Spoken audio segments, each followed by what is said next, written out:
You may think money problems are just impossible to fix.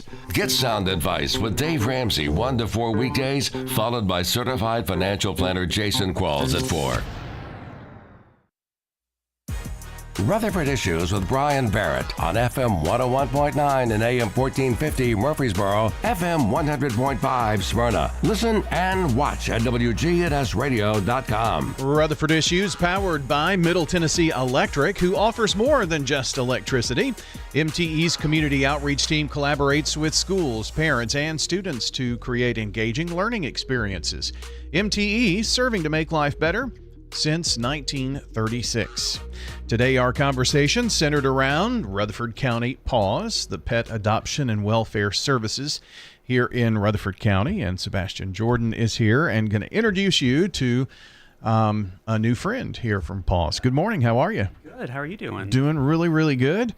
And I know that we've got a lot to talk about. A lot of great things have gone on with empty shelters, but I guess the biggest is we now have someone who is going to help a lot at the shelter, right? We do. Yeah, we've got a new volunteer and foster coordinator. This is Crystal.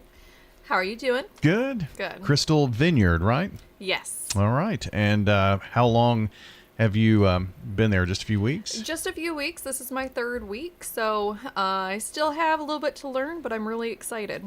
Did in the job interview you know that you'd be on the radio in 3 weeks, or did they slide that one in for you? They just kind of slid that one in.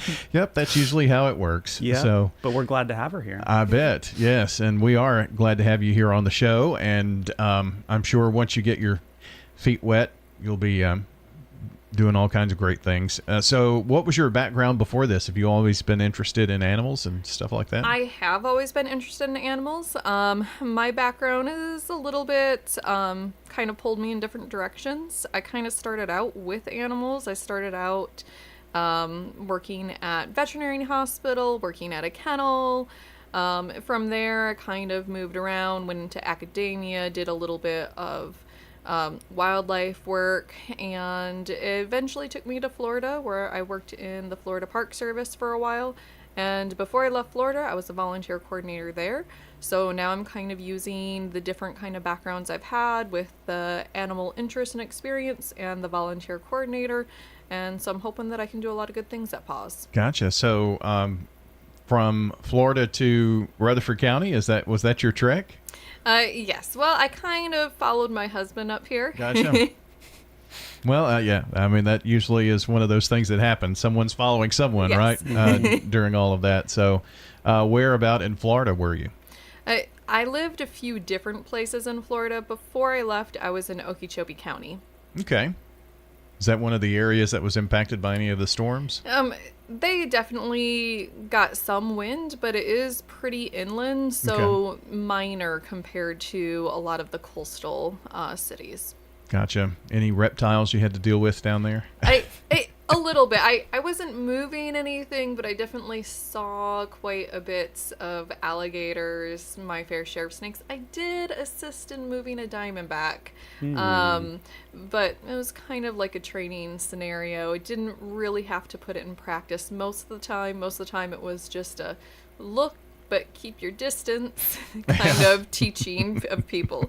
I read across a story about a guy who had maybe a little too much to drink, but there was a snake, and so he picked up this snake. It was about a 6-foot snake, started, playing with the snake and whatnot, and kind of aggravating it, and all of a sudden it wrapped around him. It was a python that was loose, and they had to call the fire department to have them come out to try to get him released from that. So interesting story. So that gives me the creeps to even think about. So you can handle snakes, apparently. I can handle snakes, yes. Okay, well, that's good. But dogs and cats are an upgrade. Yeah, I guess so.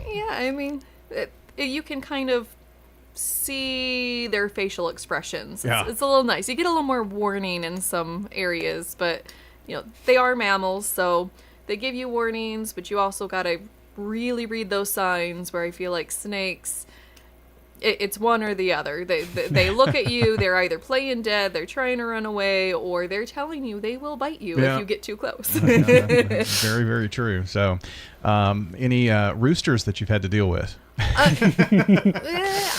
have met a couple roosters before. Didn't really have to interact too much, though. The resident rooster, though, Sebastian, at PAWS has been adopted. Yes, he has been adopted. So we don't hear the rooster crowing all the time now back in our office.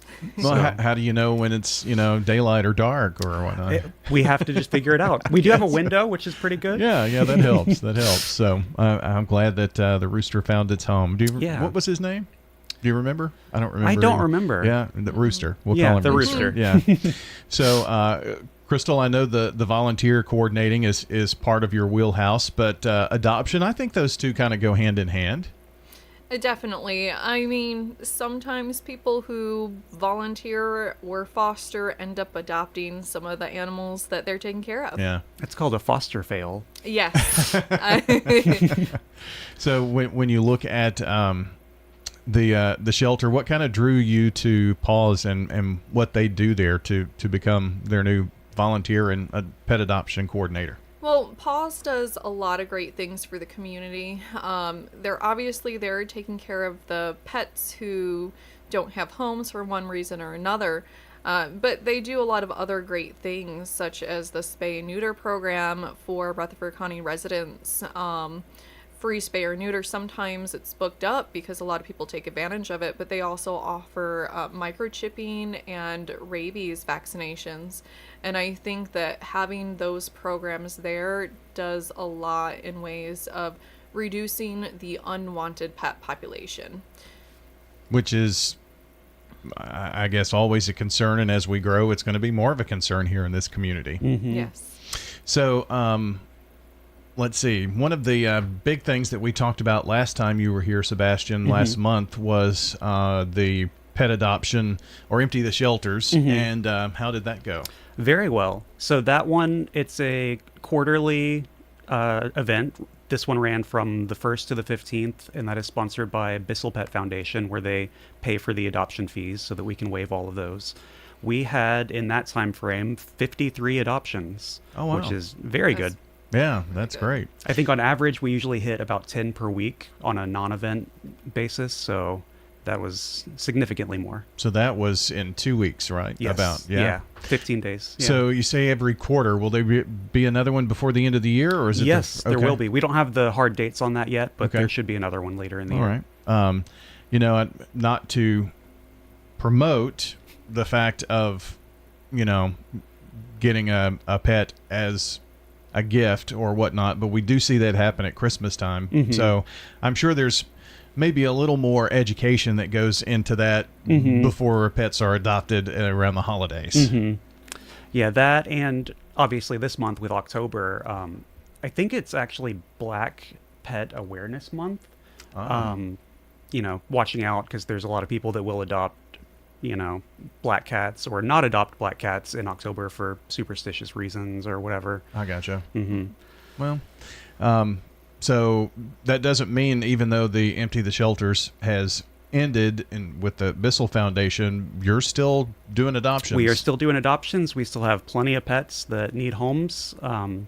We never end up emptying the shelters fully. We could, but we're always taking in more and more animals because we are a county shelter. So we have a lot of animals coming in constantly.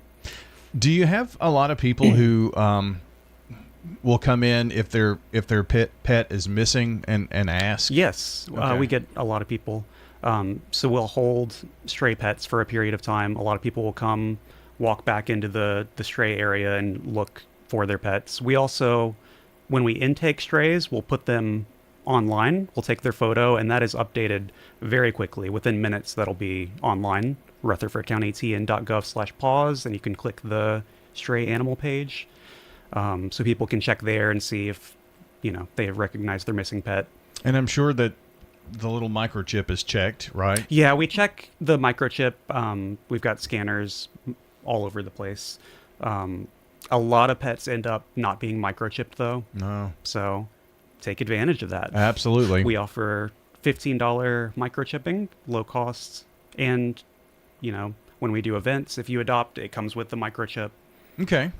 That is very important to know. So on that kind of same vein, when you scan for the microchip, does it have like the name, address, phone number of the It'll owner? have the a microchip number, which you can look up at Home Again, which is the service that we use for the microchips, that has all of the name, address, phone number that was registered to the owner. So that's a big database for Yes. all of the microchips Yes. then, right? Mm-hmm. So is that information updatable by people? What happens if someone else has the animal after they were first microchipped and stuff like that? Yeah, I guess you can do that. go in update it. and update that tag.